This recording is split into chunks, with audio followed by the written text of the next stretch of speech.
तीन बड़े आदमी पैदा किए हैं, मोज़ार्ट, बेथोवन और मोहम्मद रफ़ी। बरसग़ीर पाक व हिंद का सबसे बड़ा अदाकार मोहम्मद रफ़ी था। और वो कहती है रफ़ी साहब वो गाते कब थे, वो तो रोते ज़्यादा थे। दीवाना हुआ बादल, इतनी सहूलत से और इतनी खूबसूरती से उस गाने को गाया है। तुम जो मिल गए हो, तुमने मुझे देखा होकर मेहरबान, रुक गई ये ज़मीं, थम गया आसमां, जाने मन जाने जान। मुझे मालूम है एक शख्स, एक फनकार आपके दिल के बहुत करीब है, तो हमने सोचा कि आज उस पर ही बात की जाए। हमारे एक सीनियर सहाफ़ी थे, इंतकाल हो गया उनका, अनिल दत्ता जी जी। वो कहा करते थे कि उनकी नज़र में दुनिया ने तीन बड़े मौसीकी की दुनिया में तीन बड़े आदमी पैदा किए हैं, मोज़ार्ट, बेथोवन और मोहम्मद रफ़ी। वाह। अच्छा, मुझे ये मेल समझ में आता नहीं था कि मोज़ार्ट तो और ये क्लासिकल वेस्टर्न क्लासिकल म्यूजिक है। मोहम्मद रफ़ी के वो बहुत आशिक थे, बिल्कुल आपकी तरह। जी जी। ये और आपकी तरह, आप मेरी तरह मैं भी, लेकिन ज़ाहिर है आप का जुनून की हद तक उससे, लेकिन और जो कि जस्टिफाइड है। तो एक तो थोड़ा सा रफ़ी साहब का से जो आपको लगाव हुआ उसकी वजह बताएं, फिर इसमें मज़ीद बात करते हैं, फिर उनके गानों की तरफ आते हैं। रफ़ी साहब असल में मेरे वालिद साहब उनके आशिक सादिक थे। अच्छा। तो हमारे घर में कैसेट होती थी, उसमें मोहम्मद रफ़ी ही सबसे ज़्यादा था। और मेरे वालिद साहब अगर किसी की नकल में गाना गाते थे, जो बाथरूम सिंगिंग करते थे, तो वो इनके ही गाने गाते थे कि वो बाथरूम से हमें आवाज़ आ रही होती थी, वो दूर के मुसाफिर हमको भी साथ ले ले, ऐसी आवाज़ें आ रही होती थी। या और दूसरे जो उनके गाने थे ज़्यादातर गमगीन गाने, तो उससे शौक़ हुआ। फिर ये मेरा ख्याल है रफ़ी जो हैं ये रोमांस के किंग हैं, यानी गमगीन गाने तो उनके हैं, लेकिन रोमांस की जितनी वैरायटी इनके यहाँ मिलती है, जिस तरीके से इन्होंने महबूब को परचाने के लिए कैसे कैसे लहजे और कैसी वैरायटी दी है, कैसी अपनी वोकल कॉर्ड्स के साथ क्या तनव्वुर इन्होंने पैदा किया है, वो बेमिसाल है। यानी बंदा अवाइली उम्री से लेके अब बाद की उम्र तक जितने मरहलों से गुज़रता है, मोहब्बत के, इश्क के मरहलों से, पसंदीदगी के मरहलों से, तो हर मरहले पर रफ़ी का कोई गाना याद आता है, अचानक से याद आ जाता है, उसका कोई बोल याद आ जाता है। तो हमारी ज़िंदगी के साथ साथ चलता रहा है। आपका कैसा रहा एक्सपीरियंस? मैं एसपी बाला सुब्रमण्यम एक बहुत बड़े गुलकार थे, अभी कुछ 2-3 बरस पहले उनका इंतकाल हुआ, और साउथ इंडिया से ताल्लुक था उनका, और आप सुनोगे उनके गाने, और बहुत बड़े गायक थे वो। मैं उनका एक दफ़ा इंटरव्यू सुन रहा था, एक प्रोग्राम में वो जज के तौर पर बैठे हुए थे, रियलिटी शो था। उन्होंने जो रफ़ी साहब को कहने लगे, मैं तो पला बड़ा रफ़ी साहब को सुन के हूँ, जबकि वो ये जहन में रहे कि साउथ इंडिया, रफ़ी साहब नॉर्थ इंडिया और वो साउथ इंडियन थे। और उन्होंने जो बात की वो बड़ी दिल को लगती है, एसपी बाला ने।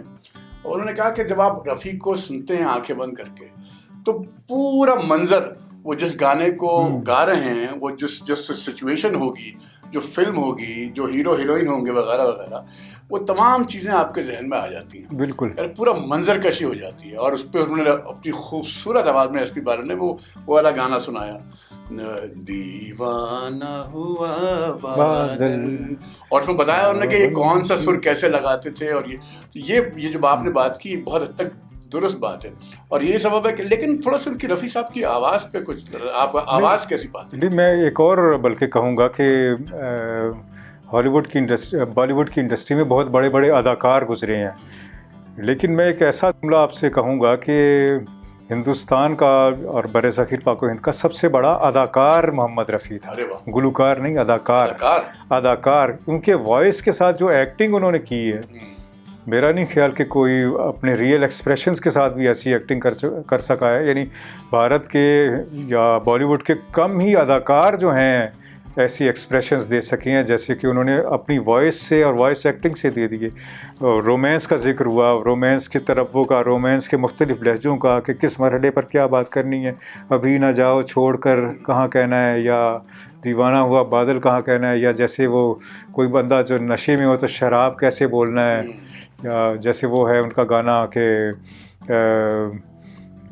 शराब आहिस्ता आहिस्ता, वो जो उनका गाना है, तो जैसे वो शराब का लफ्ज़ बोलते हैं, जब बड़े उनके मखसूस मोहब्बत का लफ्ज़ है कैसे बोलते हैं, तो अच्छा, उसके अलावा मुख्तलिफ़ अदाकारों के ऊपर जो उन्होंने गीत गाए हैं, शम्मी कपूर के ऊपर बिल्कुल मुख्तलिफ़ अंदाज से गाए हैं, दिलीप कुमार के ऊपर बिल्कुल, यानी आप वो गाना सुने और अगर आपने वो विजुअल्स देखी हैं या नहीं भी देखे हुए उस गाने के, तो आपके जहन में वो ताज़ा हो जाएगा कि शम्मी कपूर इसके ऊपर डांस कर रहे थे होंगे, चाहे कोई मुझे जंगली कहे या ओ मेरे सोना रे इसके ऊपर कैसे परफॉर्म कर रहे होंगे, या शशि कपूर हैं या दिलीप कुमार हैं या देवानंद हैं या मनोज कुमार हैं, ये इन सब के हिसाब से वो अपनी आवाज़ थोड़ी थोड़ी तब्दील करते थे।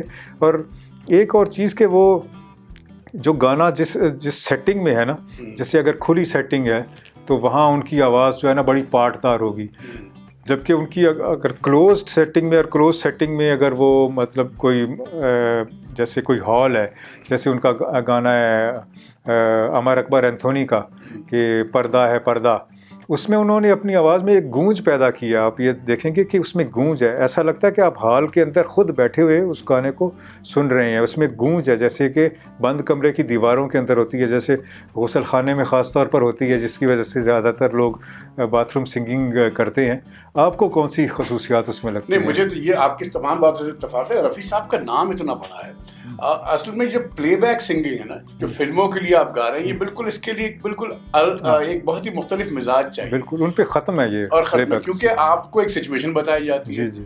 अच्छा, ये तो तय है कि गाना आपको आता हो, आपकी आवाज़ अच्छी हो, सीखे हुए हों आप, सुरीले हों, आपको लय की समझ हो, लेकिन ये देखना कि सिचुएशन क्या है। और जैसा कि अभी आपने कहा कि दिलीप साहब के लिए कुछ और तर्ज आवाज़ में और देवानंद साहब के लिए कुछ और आवाज़ में, ये कमाल का उनको मलिका हासिल था इसमें रफ़ी साहब पे, और वो उनकी गायकी में दिखाई देता है। वक्त तेज़ी से गुजर रहा है, इससे पहले कि वक्त तेज़ी से गुजर जाए मैं आपका थोड़ा सा मूड ख़राब करता हूँ, उसके बाद हम आपके 5 फेवरेट गानों पे आता हूँ। मूड आपका थोड़ा सा ख़राब करता हूँ। एक साहब है हिंदुस्तान में बहुत मशहूर, आप भी जानते हैं, उनका नाम है करण जौहर। जी। फिल्म मेकर हैं, प्रोड्यूसर हैं। करण जौहर ने एक फिल्म बनाई 2016 में, क्या नाम था, रणबीर कपूर और उसमें वो थे ये विराट कोहली की बीवी शर्मा, अनुष्का शर्मा। अच्छा। तो उसमें जहन से फिल्म का नाम जहन से निकल रहा है, उसमें ग्राफिक्स में लिख देंगे फिल्म का नाम, लेकिन उसमें एक लाइन है, इसे डायलॉग कहते हैं ना, लाइन है उस लड़की की, और वो कहती है कि रफ़ी साहब के बारे में, दोनों बात कर रहे हैं रणबीर और अनुष्का शर्मा, और वो कहती है रफ़ी साहब वो गाते कब थे, वो तो रोते ज़्यादा थे। अच्छा, इस पर एक लेदे हो गई, एक शोर हंगामा हो गया, और हिंदुस्तान की जो फनकार कम्युनिटी है उसने बड़ा एहतजाज, यानी खामोश एहतजाज भी किया, और विद्यु विनोद चोपड़ा ने तो ये तक कहा कि भाई मैं फिल्म देखूंगा ही नहीं। तो इस तरह की बात। अच्छा, इस पर फिर बाद में लेकिन करण जौहर ने, लोगों ने कहा कि करण जौहर आज का आदमी है, इसको क्या तमीज़ इन चीज़ों की, वगैरह वगैरह वगैरह, और खासी कंट्रोवर्सी हुई। लेकिन उसने कहा कि नहीं, मैं रफ़ी साहब से बड़ा फनकार कौन है, लेकिन ये तो एक फिल्म की एक लाइन थी। तो इस पे मैंने कहा ज़रा सा ये भी बीच में होता रहा है। अच्छा, अब आप जल्दी से बताइए कि आपके 5 रफ़ी साहब के फेवरेट गाने कौन से? ये मोहम्मद रफ़ी के 5 गाने चुनना जो है ना, ये बड़ा नामुमकिन है। आज जो मैं मोहम्मद रफ़ी के 5 गाने बता रहा हूँ, अगर आप मुझसे कल पूछेंगे तो मैं बिल्कुल दूसरे और बताऊँगा, परसों पूछेंगे तो बिल्कुल और बताऊँगा। आज यानी आज की तारीख़ में मुझे जो गाने उनके अच्छे लग रहे हैं, उनमें एक गाना मैं बताऊँगा, एक आप बताइएगा। मौसीक़ार रवि के साथ उन्होंने बहुत काम किया है और बहुत सुरीले, स्वीट, रोमांटिक गाने उन्होंने बनाए हैं, जिनमें फिल्म एक 14वीं का चाँद थी गुरुदत्त की, उसका एक गाना है, 14वीं का चाँद हो या आफताब हो, 14वीं का चाँद। बहुत शांत। आप तो गुनगुना भी सकते हैं शायद। नहीं, मुझे जो 5वें नंबर पे मेरे लिए जो गाना है वो है फिल्म तीसरी मंजिल का गाना, जो आर.डी. बर्मन जब आए इंडस्ट्री में, वो नौउम्र थे, 27-28 बरस की उम्र होगी, 1968 मेरी जो पैदाइश का सन है, या तो उसका ये गीत है तीसरी मंजिल, एक शम्मी कपूर की। जी बिल्कुल। 6 के 6 गाने उस फिल्म के कमाल के थे। आर.डी. बर्मन बिल्कुल नए आए थे, दूसरी तीसरी फिल्म थी आर.डी. की, और उसमें एक गाना है कि तुमने मुझे देखा, तुमने मुझे देखा होकर मेहरबान, रुक गई ये ज़मीं, थम गया आसमां, जाने मन जाने जान। ये मेरे 5वें नंबर का गाना है। अब आप चौथे नंबर का बताइए। चौथे नंबर का एक गाना है, उन्होंने मदन मोहन जो हैं वो क्या बात है। इतना अच्छा म्यूज़िक देते क्या थे, बात और ख़ास तौर पर उर्दू शायरी को जितना अच्छा कंपोज करते थे, तो मुझे तो लगता है उर्दू शायरी से उन्हें ख़ास शगफ था। तो एक फ़िल्म है, उसमें सुनील दत्त गाना गा रहे हैं, उनकी महबूबा की मीना कुमारी की किसी और से शादी हो गई है, वो पुकार पुकार कर एक गाना गा रहे हैं कि रंग और नूर की बारात किसे पेश करूं, ये मुरादों की हंसी रात किसे पेश करूं। इसमें जो एब और फ्लो है वो बड़ा ज़बरदस्त है। जैसे वो बड़े दुखी भी हैं, लेकिन फिर पुकार कर भी कहते हैं कि किसे पेश करूं। ये गाना मुझे बहुत पसंद है। मेरे लिए चौथे नंबर पर देवानंद ने बहुत अच्छे गाने फिल्माए हैं। देव साहब को बहुत मलिका हासिल थे, वो जिस तरह वो गाने फिल्माया करते थे देव साहब। एक गाना है खोया खोया चांद, खोया खोया आई थिंक चांद, फिल्म का नाम है काला बाजार, और उसका वो गाना है, वो गाना मुझे बहुत पसंद है। तीसरे नंबर पे आपका गाना कौन सा है? तीसरे नंबर पर मेरा गाना है एक शंकर जयकिशन के साथ सबसे ज़्यादा गाने मोहम्मद रफ़ी ने गाए। हालांकि शंकर जयकिशन जो हैं वो राज कपूर के साथ भी काम करते थे, तो इनकी जो तख्लीकी सलाहियतें थीं इन दोनों मौसीकार जोड़ी की, शंकर और जयकिशन की, वो बहुत ज़्यादा थी उनकी तख्लीकी सलाहियत। यानी उन्होंने इतने ज़्यादा गाने बनाए, उसके बावजूद वो इतने ज़्यादा अच्छे गाने बनाए, न सिर्फ राज कपूर के लिए बनाए जिसमें मुकेश और लता गाती थी, बल्कि रफ़ी के लिए भी बनाए। तो एक गाना है उनका शंकर जयकिशन का, फिल्म आरज़ू का एक गाना है, वो है कि अजी हमसे बचकर कहाँ जाइए। ये वो एक शिकारा है कश्मीर में, उसमें बैठा होता है अपना ये राजेंद्र कुमार, और उनके साथ मेरी पसंदीदा तरीन अदाकारा साधना। तो वो दूसरे शिकारे पर होती हैं, ये राजेंद्र कुमार एक शिकारे में होते हैं। यही गाना जो है ना लता की आवाज़ में साधना ने भी के ऊपर भी पिक्चराइज हुआ है, लेकिन ये मोहम्मद रफ़ी के ऊपर जो सिर्फ 2-3 लाइनें हैं ये बड़ी अच्छी हैं कि अजी हमसे बच कर कहाँ जाइएगा, जहाँ जाइएगा हमें पाइएगा। मेरा जो तीसरे नंबर पे गाना है वो मुझे टेक्निकल बुनियादों में बहुत पसंद है। आप देखें रफ़ी साहब की आवाज़ की और टेक्सचर की बात हो रही है आवाज़ के, लेकिन फनकार कितने कमाल के थे। उसमें एक गाना है, फिल्म का नाम शायद है हंसते ज़ख्म, जी जी। और उसका गाना है तुम जो मिल गए हो। अब वो गाना मैं इसलिए बहुत उसको अहमियत देता हूँ कि उसकी जो बीट है, जो लय है, वो बहुत मुश्किल है पकड़ना, वो कहीं कहीं ऑफ बीट हो जाती है। और रफ़ी साहब ने इतनी सहूलत से और इतनी खूबसूरती से उस गाने को गाया है, तुम जो मिल गए हो। अब ये लय चल रही है ना, और इसमें जो बीट बीच में आती है वो कहीं कहीं ऑफ बीट हो जाती है, और रफ़ी साहब ने पूरे गाने को इतनी खूबसूरती से गाया है कि क्या कहने। इसमें म्यूजिक चेंज भी होता है, ये मुझे भी ये गाना बड़ा पसंद है। आगे कैसे चलता है मुझे बताएं। वक्त असल में बहुत तेज इशारा हो रहा है। नहीं, कोई मसला नहीं, आप ये बता दें कि बैठो ना दूर हमसे, मुझे याद नहीं है। बैठो ना दूर हमसे, देखो खफा ना हो।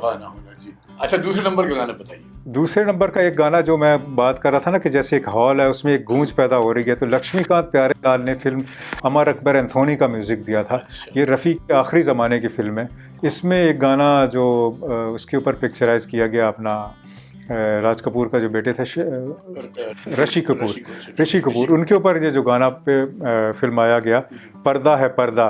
इसमें जो गूंज पे है ना वो आगे, अकबर मेरा नाम नहीं है, इसमें जो गूंज है ना, इससे पता चलता है कि मोहम्मद रफ़ी अपने आखिरी उम्र तक बिल्कुल तवाना थे और कितना खूबसूरत गाना गा सकते थे। आखिरी उम्र से याद आया कि मैंने जो चौथे नंबर पे मेरे पास चौथा गाना है वो उनके उस वक्त का है कि जब वो कम गाने लगे थे, उनको कम ऑफर्स होती थी, और यानी रंगीन दौर का गाना है, और क्या हुआ तेरा वादा। हाँ, गिटार के साथ। हाँ, इस पे ये इससे पहले कि हम पहले नंबर पे गाने पाएं, ये गाना मैं सुनता हूँ तो मुझे एहसास, फिर मैंने पढ़ रहा था, मैं देख रहा था कि रफ़ी साहब का इंतकाल तो बहुत कम उम्र में हो गया, 55 बरस के थे। जी जी। यानी अगर वो 70 बरस तक भी जिंदा रहते तो क्या हो जाता। और उनका आवाज़ में ज़रा से भी कमी नहीं थी, बल्कि बेहतर से बेहतर हुई जा रही थी उनकी आवाज़। अब आइए पहले नंबर। आखिरी गाना इनका एक है, मौसीकार रोशन के साथ इनका गाना है, जो प्रदीप कुमार पर फिल्माया गया, और ये जिस फिल्म में था उसमें भी ये जो गाना है जो जिसका मैं जिक्र कर रहा हूँ, ये 2 आवाज़ों में है। पहले वो लता की आवाज़ में भी है जो मीना कुमारी पर पिक्चराइज हुआ है। मोहम्मद रफ़ी की आवाज़ में ये प्रदीप कुमार तब गाते हैं जब वो ये समझ रहे होते हैं कि उनकी जो महबूबा है मीना कुमारी, उनकी शायद शादी वादी किसी और से हो गई है, तो वो गाना गाते हैं कि दिल जो न कह सका वही राज दिल कहने की रात आई। वाह वाह। आखिरी गाना, और आखिरी गाना मेरा, आप जानते हैं मेरा जो बहुत बहुत पसंदीदा गाना है, वो तो आप गा के सुनाएंगे। यार ये आप इम्तिहान में डालते हैं देखने वालों में। नहीं, हमें तो गुनगुनाना है, बाथरूम सिंगर हैं। हाँ, तो वही लेकिन सही वो है। गाना मुझे बहुत पसंद है। और अगेन वो देवानंद साहब पे फिल्माया गया है, हम बेखुदी में खुद को पुकारे। हाँ, ये तो बहुत मजे का गाना है। शानदार अच्छा, ये खमाज ठाट का गाना है और इसमें बेखुदी का बड़ा मजेदार नहीं, और इसके अंतरे को भी जिस तरह रफ़ी साहब ने कहा, मैं ये गाना बहुत सुनता हूँ और इसमें एक अजीब यासियत भी है लेकिन खनायत भी है इस गाने में। बेखुदी का लफ्ज बड़ा प्यारा हाँ। बोला, जरा गा के तो सुनाया।